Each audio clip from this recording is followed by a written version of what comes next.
Hello friends, welcome back once again. Friends, आज की class में हम लोग देखेंगे कि जीव द्रव्य कुंचन और जीव द्रव्य विकुंचन क्या होता है। जैसे पिछले क्लास में मैंने आपको प्रसरण के बारे में बताया था, ठीक उसी प्रकार की एक और क्रिया है जिसे हम लोग कहते हैं जीव द्रव्य कुंचन, और एक होता है जीव द्रव्य विकुंचन। एक और होता है आपका जीव द्रव्य विकुंचन। अब जरा समझिए कि इन दोनों में होता क्या है, क्या डिफरेंस है। दरअसल प्रसरण की क्रिया जिस प्रकार से होती है, जीव द्रव्य कुंचन और जीव द्रव्य विकुंचन भी उसी प्रकार की एक प्रक्रिया है। सीधे शब्दों में कहे तो अवशोषण और पौधों के अंदर परिवहन करने की प्रक्रिया में जीव द्रव्य कुंचन और विकुंचन दोनों बहुत बड़ा रोल करता है। अब जरा मैं हमेशा कहता हूं कि कभी भी किसी टॉपिक को पढ़े या एग्जाम में भी अगर कोई क्वेश्चन आता है किसी टॉपिक से, तो कोशिश कीजिए पहले उसे तोड़ सके। कितना ज्यादा तोड़ेंगे, जितना ज्यादा तोड़ेंगे इजीली उसका अर्थ निकलेगा और उसके अनुसार आप चाहे जितना ज्यादा एक्सप्लेनेशन कर सकते हैं। तो बात करते हैं जीव द्रव्य कुंचन की। तो जीव द्रव्य तो हमें पता है कि कोशिका झिल्ली के अंदर जितना भी मटेरियल इसके अंदर पाया जा रहा है, ये सारा मटेरियल क्या कहलाता है? हमारा जीव द्रव्य कहलाता है। ये अंदर वाला सारा मटेरियल हमारा जीव द्रव्य होगा। और कुंचन का मतलब होता है कि कोई भी चीज क्या हो जाए, संकुचित हो जाए। कोई भी चीज क्या हो जाए, संकुचित हो जाए। मतलब क्या कहे, हम सीधे शब्दों में तो कहे कि सिकुड़ जाए। ठीक है, सिकुड़ जाए। अब जरा गौर कीजिए, जरा सोचिए कि अगर कोई भी चीज अगर सिकुड़ता है तो बताइए उसके अंदर कोई पदार्थ बाहर से अंदर आएगा या अंदर से बाहर जाएगा। जैसे एग्जांपल के तौर पे देखिए कि मान लीजिए कि ये बैलून है, ठीक है।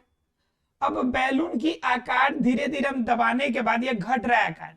तो आकार जब इसकी घट गई, मान लीजिए कि बैलून का आकार ऐसा हो गया, तो बताइए एयर प्रेशर यानी कि हवा इसमें ज्यादा थी या इसमें ज्यादा थी? मान लीजिए कि इसका नाम ए कंडीशन है और बी कंडीशन, दोनों में एयर का कंडीशन, हवा की स्थिति किसमें ज्यादा है? तो ए में ज्यादा है क्योंकि इसमें एयर ज्यादा है, ये पूरी तरह फूला हुआ है। लेकिन आपका क्या हो जाएगा, जब संकुचन होगा तो इसमें से एयर प्रेशर जो होगा बाहर की तरफ होगा। मतलब क्या कि आपका जीव द्रव्य कुंचन एक प्रकार की ऐसी क्रिया है जिस क्रिया के अंदर क्या होने वाला है, बहिर्परिसरण होने वाला है। बहिर्परासरण होने वाला है। बहिर्परासरण का मतलब समझ रहे हैं? बहि का मतलब बाहर और प्रसरण का मतलब क्या होता है? बात किसकी कर रहे हैं हम लोग कि बहिर्प्रसरण होगी। बहिर्प्रसरण मतलब कि प्रसरण की क्रिया होगी और वो भी बाहर की तरफ होगी। तो प्रसरण तो हमें पता है कि प्रसरण के अंदर क्या होगा, द्रव्य जो पदार्थ है, जो जल वाला मटेरियल है, वो बाहर जाएगा। जो द्रव्य वाला मटेरियल है, जो जल वाला मटेरियल है, वही बाहर जाएगा, कोशिका के बाहर जाएगा। तो यह क्रिया कहलाएगी बहिर्प्रसरण। ठीक है, और यह बहिर्प्रसरण क्रिया ही जीव द्रव्य कुंचन में होगी। क्यों? क्योंकि मान लीजिए कि हम यहाँ पे ए कंडीशन को हम क्या ले लिए, कोशिका ले लिए। ए कंडीशन को हम क्या मान लिए कि ये कोशिका है हमारा। ठीक है, अब इस कोशिका के अंदर एक केंद्रक होगा हमारा, और इसके अंदर ये जीव द्रव्य वाले मटेरियल सभी होंगे, अर्थात ये कोशिका द्रव्य है, ये केंद्रक है, सबको एक साथ मिलाएंगे तो जीव द्रव्य कहलाता है हमारा। तो ये आपका हो गया मान लीजिए पूरा जीव द्रव्य का भाग, अंदर का केंद्रक से लेकर कोशिका द्रव्य तक का। अब क्या होता है कि अंदर आपका क्या होता है कि अंदर से जब प्रेशर ज्यादा होगा, दबाव ज्यादा पड़ने के कारण इनमें का जो द्रव वाला मटेरियल जो बाहर की तरफ पड़ता है, जब बाहर की तरफ निकलेगा तो इस क्रिया को हम कहेंगे बहिर्प्रसरण। अब आप सोच रहे होंगे कि सर ये प्रसरण और फिर जीव द्रव्य कुंचन में अंतर क्या हो जाएगा, दोनों तो एक ही जैसा लग रहा है। तो फिर जीव द्रव्य कुंचन को हमें पढ़ने की जरूरत क्या है? क्योंकि प्रसरण में भी तो क्या होता है कि आपका एक जगह से द्रवलय पदार्थ बाहर की तरफ निकलता है। तो देखिए, यह जो जीव द्रव्य कुंचन की क्रिया है, यह एक प्राकृतिक क्रिया है। जीव द्रव्य कुंचन क्या है? एक प्राकृतिक क्रिया है। लेकिन प्रसरण की क्रिया जो सिंपल होती है वह प्राकृतिक नहीं होती है। वह सामान्यतः अणुओं के आकार और कोशिका के ऊपर डिपेंड करती है, अणुओं पर डिपेंड करती है, और वह अधिक सांद्रता से कम सांद्रता की तरफ जाती है, लेकिन इसमें सांद्रता का ज्यादा रोल नहीं होता है। मतलब प्रसरण और जीव द्रव्य कुंचन देखने से दोनों एक जैसे लगेंगे, लेकिन दोनों में अंतर यह है कि प्रसरण की जो सिंपल क्रिया होगी उसके अंदर क्या होगा कि कम अधिक सांद्रता से कम सांद्रता की तरफ पदार्थों का आदान प्रदान होगा, पहला नंबर बात। दूसरा नंबर बात क्या होगा कि यह मैनुअल कार्य है, अर्थात कि जैव अणु जो अणु होंगे इनके अंदर, जो आपके इनके अंदर जो पार्टिकल्स होंगे, कण होंगे, उसके अनुसार प्रसरण की गति होगी। लेकिन जीव द्रव्य कुंचन होगा, यह क्रिया प्राकृतिक होगी, पहला नंबर। और प्राकृतिक होने की वजह से प्राकृतिक और साथ में क्या होगा कि यह किसी भी तरह से अधिक सांद्रता से कम सांद्रता की तरफ जाने की कोई घटना नहीं होगी। इसके अंदर क्या होगी कि हमेशा जो द्रव्य वाले पदार्थ है वह अंदर से बाहर की तरफ आएंगे, अर्थात कि बहिर्प्रसरण की तरह यह क्रिया करेगा। क्लियर है आप लोग को? अर्थात कि जीव द्रव्य कुंचन एक ऐसी प्राकृतिक प्रक्रिया है जिसके माध्यम से एक कोशिका अपने बॉडी के अंदर जल संतुलन करने के लिए अंदर से अधिक मटेरियल को, यानी कि जो आवश्यक पदार्थ है जिनकी जरूरत उनके शरीर में नहीं है, उन्हें वह शरीर से बाहर अर्थात कोशिका से बाहर निकालने के लिए बहिर्प्रसरण की क्रिया करती है। क्लियर है? जीव द्रव्य कुंचन। तो जीव द्रव्य कुंचन जब बाहर निकलेगा इसमें से मटेरियल, तो बताइए इसकी कोशिका झिल्ली का आकार घटेगा कि नहीं? जब बाहर इसमें से निकल गया तो कहने का मतलब ये आकार घटता चला जाएगा। तो जब आकार इसका घटेगा तो आकार संकुचित होगा इसका। जब आकार संकुचित होगा तो इसे हम लोग कहते हैं जीव द्रव्य कुंचन। क्या कहते हैं इसे? जीव द्रव्य संकुचन। मतलब जीव द्रव्य का संकुचित हो जाना, जीव द्रव्य का संकुचित हो जाना, इसी घटना को हम कहेंगे जीव द्रव्य कुंचन। क्लियर है सबको? अब बात ये करते हैं हम लोग कि जीव द्रव्य कुंचन अगर समझ में आ गया और मटेरियल इसमें से निकलकर बाहर भी चला गया, लेकिन बात ये आती है कि जब बाहर निकल गया, इसका आकार छोटा हो गया, तो फिर ये काम कैसे करेगा? शरीर के अंदर जो आवश्यक पोषक तत्व तो बाहर निकल गया, फिर ये कोशिका काम कैसे करेगी? फिर तो समस्या हो जाएगी। तो उस कंडीशन में जीव द्रव्य कुंचन के साथ ही एक और घटना होती है, जिस घटना को हम कहते हैं जीव द्रव्य विकुंचन।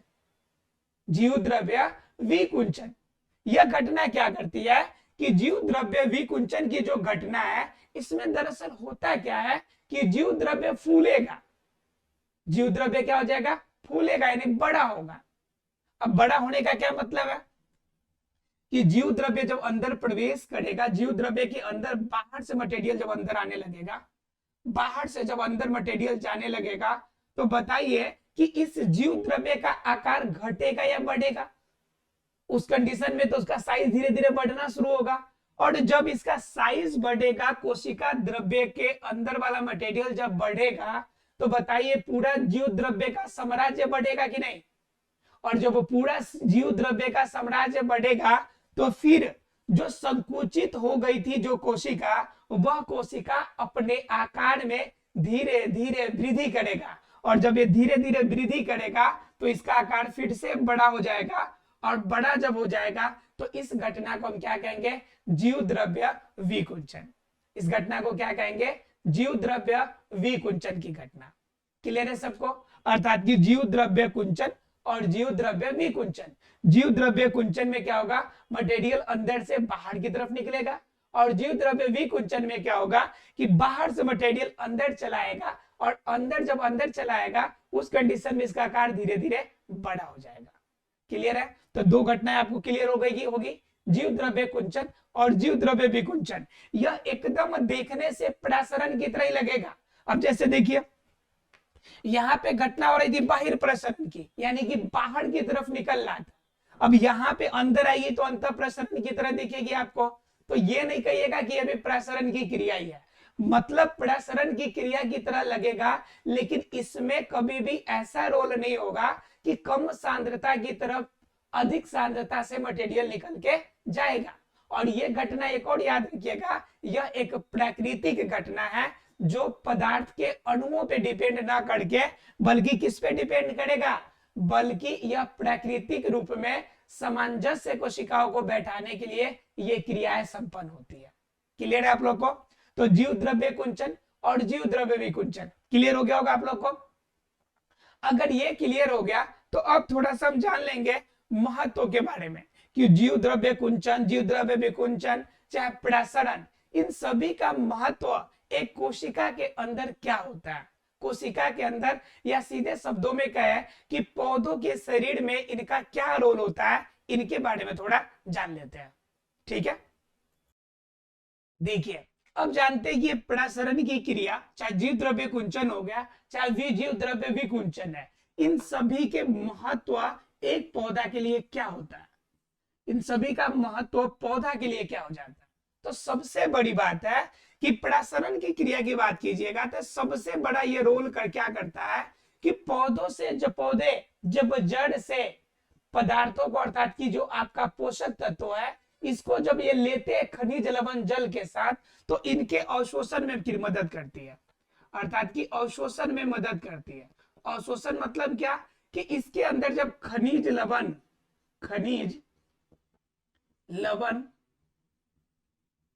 जल में घुलकर अवशोषित होते हैं,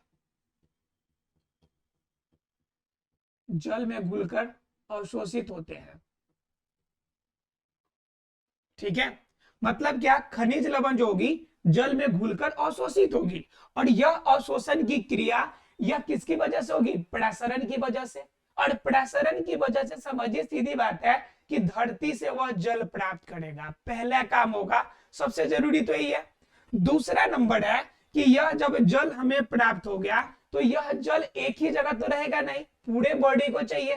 तो समझिए कि सभी अंगों तक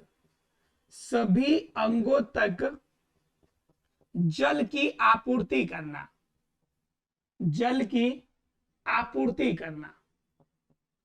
ठीक है, ये दूसरा काम हो गया कि जल की आपूर्ति हो गई है। उसके बाद क्या करेंगे कि क्रिया प्रकाश संश्लेषण की जरूरी है, तो प्रकाश संश्लेषण की क्रिया में यह जल की आपकी कमी को पूरा करेगा। प्रकाश संश्लेषण की क्रिया में जल को क्या करेगा, पहुंचाएगा, जल पहुंचाना। क्लियर है आप लोग को? ये क्या कर रहे हैं आप कि प्रकाश संश्लेषण की क्रिया हो रही है, और इस क्रिया में जो जल चाहिए, यह जल कहां से प्राप्त हो रहा है हमें, तो ये जल प्राप्त हो रहा है हमारा प्रसरण क्रिया के द्वारा, ये पहुंच जाएगा। इसके अलावा अंगों को, जो कोशिका, जो आपका पौधे के अंग होते हैं, पौधे के अंगों को सही तरीके से काम करने के लिए, अंगों को सही तरीके से काम करने के लिए,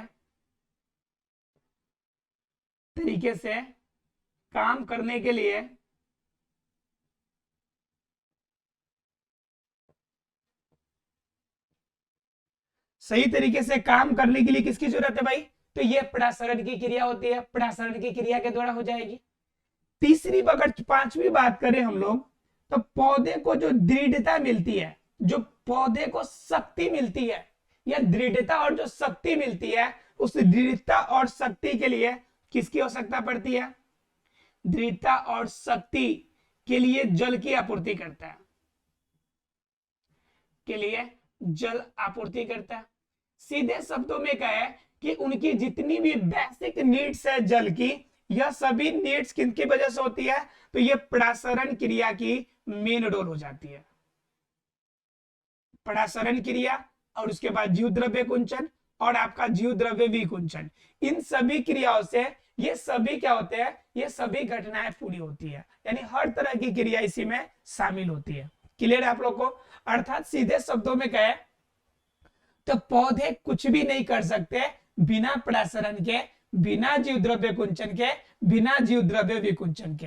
यानी ये तीनों घटनाएं समझिए कि इनके 60 गांठ में चलेगी, यानी पूरे शरीर के अंदर हर तरह की एक्टिविटी करने के लिए इनका रोल बहुत बड़ा हो जाएगा। क्लियर है फ्रेंड्स? तो ये महत्व आपको क्लियर हो गया होगा। अब महत्व क्लियर हो गया, तब जानेंगे हम लोग अंतः शोषण की क्रिया के बारे में। किसके बारे में जानेंगे? अंतः शोषण एक टॉपिक है, उनके बारे में थोड़ा जान लेते हैं। देखिए ये क्या होता है कि अधिशोषण की, अंतः शोषण की अगर बात करें हम लोग, अंतः शोषण की क्रिया। अब अंतः शोषण की क्रिया आपको समझ में हो जा रही होगी कि यह बात कर रहा है कि आंतरिक रूप से द्रव को अवशोषित करना, द्रव को अवशोषित करना। जब आंतरिक रूप से द्रव का अवशोषण होता है तो इसी क्रिया को हम क्या कहते हैं? अंतः शोषण के नाम से जानते हैं। अब ये तो पता हो गया कि अंतः शोषण यही क्रिया है कि अंदर की तरफ यह शोषित होगी, लेकिन क्या पौधे के अंदर अंतः शोषण की क्रिया होती है, या अंतः शोषण की क्रिया उनके अंदर होती है तो कैसे होती है, क्या इंपॉर्टेंस होता है? जरा एक एग्जांपल से समझिए आप। जैसे मान लीजिए कि आपके पास कोई सूखा बीज है, सूखा बीज है। अब इस सूखा बीज को आपको लगाना है, पौधे के रूप में लगाना है। तो बीज के अंदर वाला जो मटेरियल है, इसके अंदर जितना भी आपका क्या कहते हैं, अंडाशय वाला भाग होगा, सॉरी बीजांडाशय वाला भाग होगा, बीजांडाशन होगा, ये सभी के सभी सूख गए होंगे, क्योंकि उसके अंदर नमी तो होगी नहीं। जैसे चना है तो चना के अंदर वाला मटेरियल सब सूख गया होगा। अब क्या करते हैं आप, इसको क्या करते हैं कि पानी के अंदर डाल देते हैं। जैसे मान लीजिए चना है और चना को आपने क्या कर लिया, पानी के अंदर डाल दिया। अब इसके अंदर पानी डाल दिया। अब पानी डालने के बाद क्या होता है कि धीरे धीरे इसका आकार बढ़ता है और धीरे धीरे बड़े बड़े आकार के हो जाते हैं। अब बड़े आकार का क्यों हो जाते हैं? क्योंकि इसके अंदर जल का अंतः अवशोषण होता है, आंतरिक रूप में वो जल को गठन करता है, और जब जल गठन करता है तो धीरे धीरे उसका आकार बड़ा हो जाता है। जब यह बड़ा होगा तो यह क्रिया क्या कहलाएगा? अंतः शोषण, यानी आंतरिक रूप में यह शोषित करना, शोषण करना। उसी तरह से पौधे क्या करते हैं कि पौधे के शरीर में जो कोलाइडी विलियन नीचे होता है, उस विलियन का भी क्या करते हैं, वह अंतः शोषण क्रिया करते हैं। मतलब क्या, मूल रोम के हिस्से में, यह मूल रोम है और मूल रोम में छोटे छोटे होल रहते हैं, इन होल के माध्यम से बाहर से अवशोषित करेगा। जब अंदर की तरफ अवशोषित होगा तो इसका आकार बढ़ेगा, और जब आकार मोटा हो जाएगा, बढ़ेगा, तो उस क्रिया को हम क्या कहेंगे? अंतः शोषण की क्रिया कहेंगे। क्या कहेंगे उसे? अंतः शोषण की क्रिया। मतलब शोषण की वैसी प्रक्रिया जिसके अंदर क्या हो कि बाहर वाला मटेरियल ले ले और बाहर वाला मटेरियल द्रव अंदर प्रवेश करे, और अंदर प्रवेश करने के बाद उसकी आकार आकृति में वृद्धि हो जाए। जब आकार आकृति में वृद्धि हो जाए तो यह घटना क्या कहलाएगी? यह घटना कहलाएगी अंतः शोषण की घटना। क्लियर है फ्रेंड्स?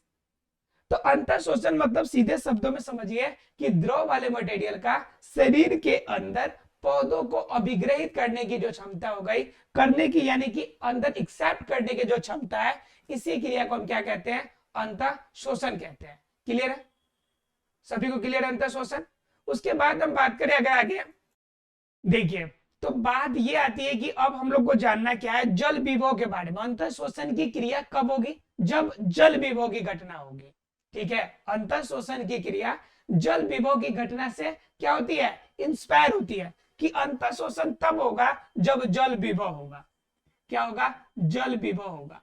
अब जल विभव क्या होता है? आपने पढ़ा होगा विभव और विभवांतर, फिजिक्स में आपने पढ़ा होगा विभव और विभवांतर। ठीक है, तो अब जरा जानते हैं कि क्या है। जैसे 1 मिनट पहले बात समझिए अलग एग्जांपल से, फिर ऑटोमेटिकली हम इस पे आ जाएंगे। जरा ये समझिए ध्यान से। जैसे ये एक बॉक्स है और ये दूसरा बॉक्स है, दोनों में पानी का लेवल है। ठीक है, और यहां पे भी पानी का लेवल है, उतना ही जितना इसमें है। दोनों में बिल्कुल बराबर है, दिख रहा है सबको? ये मान लीजिए कि ए है और ये बी है। हमने क्या कर दिया कि इसके अंदर 1 चम्मच चीनी डाल दिया, 1 चम्मच चीनी, अब प्लस में 1 चम्मच हमने नमक डाल दिया। बिल्कुल ये आपका मीठा भी हो गया और नमकीन भी हो गया। हमने क्या कर दिया कि इसके अंदर कुछ भी नहीं डाला, ये बी वाला था बिल्कुल खाली छोड़ दिया, कुछ भी नहीं किया। अब क्या करते हैं कि अब इस दोनों को हम कनेक्ट कर देते हैं, इन दोनों को हम एक पाइप के सहारे बिल्कुल नीचे वाले सिरे से दोनों को जोड़ दिए।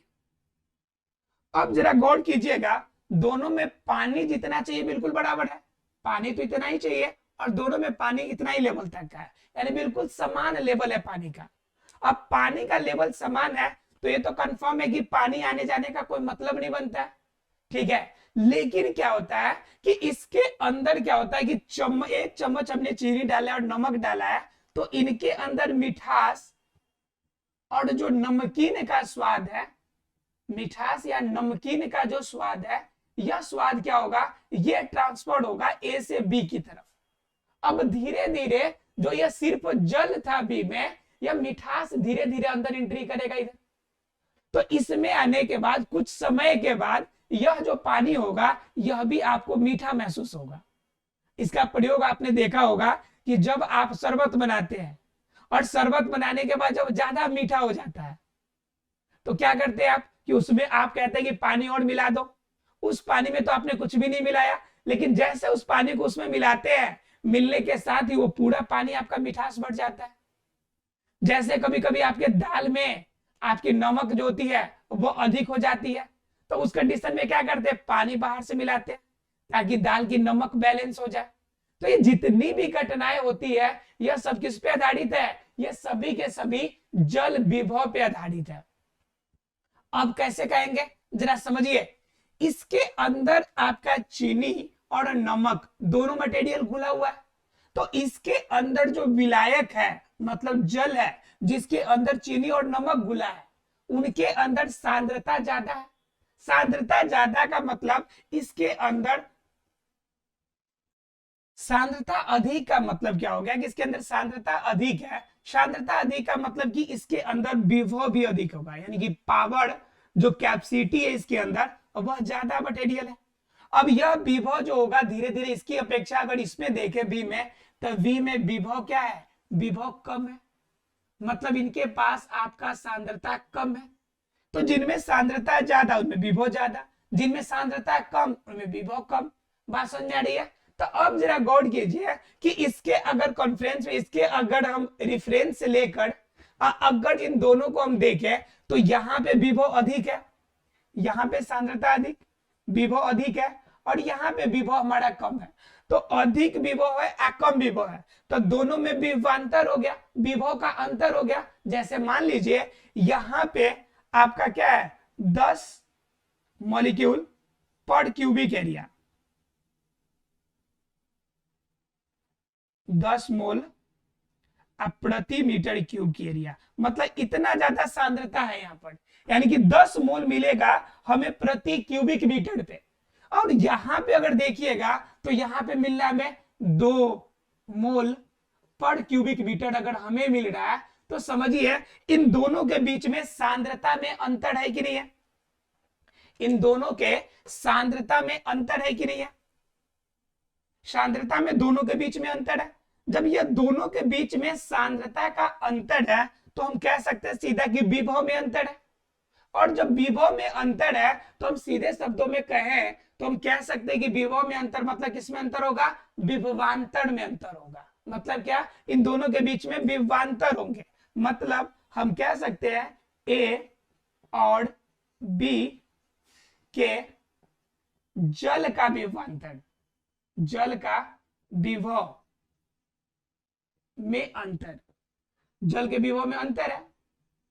कितना अंतर है भाई, तो हम यहाँ पे कहा कि 10 मोल प्रति मीटर क्यूब है और यहाँ पे हमने कहा 2 मोल प्रति मीटर क्यूब है, तो अंतर कितना हो जाएगा 10 मोल प्रति मीटर क्यूब, ठीक है, और माइनस 2 मोल प्रति मीटर क्यूब।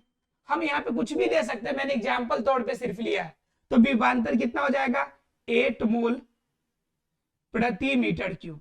अब जरा समझिए कि जब तक ये 8 मोल प्रति मीटर क्यूब की सांद्रता का डिफरेंस रहेगा तब तक इनके अंदर क्या होगा कि इनके अंदर मिठास और नमकीन का जो सांद्रता का मटेरियल है वह आना जाना जारी रहेगा। यह कब हो जाएगा? जब इन दोनों के बीच में विभवांतर कितना हो जाए, 0 हो जाए, तब जाकर क्या होगा कि इनकी सांद्रता जो होगी नष्ट हो जाएगी, खत्म हो जाएगी। अब जरा सोचिए ध्यान से कि जल विभव की परिभाषा क्या दी जाती है। तो कहता है जल विभव की परिभाषा, एग्जाम में क्वेश्चंस में बहुत बार पूछे जाते हैं कि जल विभव का किसे कहते हैं। तो जल विभव में कंफ्यूज होने की बिल्कुल भी जरूरत नहीं है। ये कहता है कि आपका शुद्ध जल की अपेक्षा, शुद्ध जल की अपेक्षा किसी अन्य मिश्रण में, किसी अन्य मिश्रण में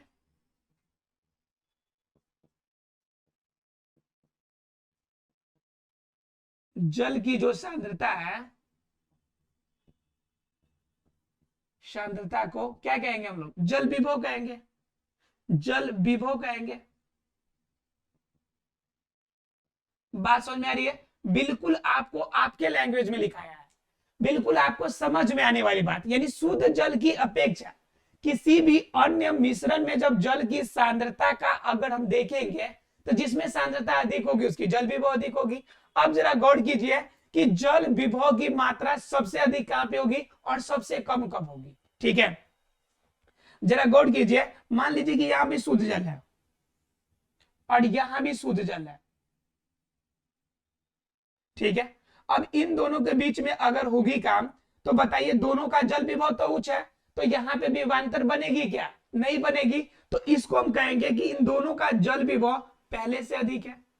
यानी कि शुद्ध जल का जल विभव क्या होता है? उच्च होता है। दोनों का जल विभव क्या मिलेगा हमें? उच्च मिलेगा, क्योंकि यहाँ पे तो ट्रांसफर होगा नहीं। ए अपने, ये मान लीजिए कि डी अपने आप में और ये एफ, ये डी और एफ दोनों अपने आप में पूरा विभव, पूरा पावर रखे हुए हैं, तो कहीं से कहीं ट्रांसफर होगा जी पावर? बिल्कुल भी नहीं होगा। तो जल विभव इसका यानी कि शुद्ध जल का जल विभव उच्च कहा जाता है। ठीक है, वहीं पे अगर मान लीजिए कि एक तरफ आपका शुद्ध जल है और दूसरे तरफ कोई मिश्रण ले लेंगे तो मिश्रण की अपेक्षा जल विभव धीरे धीरे क्या हो जाएगा? घटना शुरू हो जाएगा। अब जितना सांद्रता हमारा जल का घटेगा उतना ज्यादा जल विभव डाउन होगा। बात समझ में आ रही है? यानी कि जल विभव का मतलब इस जल में जितना इसकी अपेक्षा विभव है, अब यहाँ पे मान लीजिए कि 10 है, इसका 10 है, तो इसका भी 10 है जल विभव। अब दोनों का बराबर है तो हम कहेंगे जल विभव इसकी अपेक्षा बिल्कुल उच्च है। लेकिन जैसे जैसे यहाँ पे देखो जल विभव यहाँ पे हो जाए मान लीजिए 15, लेकिन आपका जल का तो 10 ही है, तो बताइए जल विभव डाउन हो गया कि नहीं आपका? तो यह बताता है हमें कि जितना ज्यादा विलायक के अंदर, विलायक के अंदर यानी किसी विलयन में विलायक का जल विभव जितना ज्यादा अधिक होगा उतना ज्यादा जल विभव का मान बढ़ता जाएगा। शुद्ध जल में जल विभव का मान न्यूनतम होता है या जल विभव न्यूनता कहते हैं इसे। ठीक है, और अधिकतम कब होगा? जब कोई अन्य विलायक होगा, कोई अन्य विलयन होगा जिसके अंदर, जिसकी अपेक्षा हम जब जल की तुलना करेंगे तो हमें देखने को मिलेगा कि जल में सांद्रता 0 है, लेकिन जब उसके अंदर कुछ भी विलयन मिला दिया है तो उसकी सांद्रता उच्च हो गई, मतलब उसकी जल विभव उच्च हो गई। और हमेशा उच्च जल विभव से निम्न जल विभव की तरफ पदार्थों का अवशोषण होता है। अंत अवशोषण की क्रिया इसी पर आधारित है। क्लियर है फ्रेंड्स सबको? यानी कि जल विभव, अंत अवशोषण और इसके बाद जीव द्रव्य कुंचन, जीव द्रव्य विकुंचन, इनके महत्व, इन सभी के बारे में हमने आज की क्लास में देखा। आशा फ्रेंड्स सबको क्लियर हो गया होगा। मिलते हैं अगले क्लास में, तब तक के लिए thank you very much friends.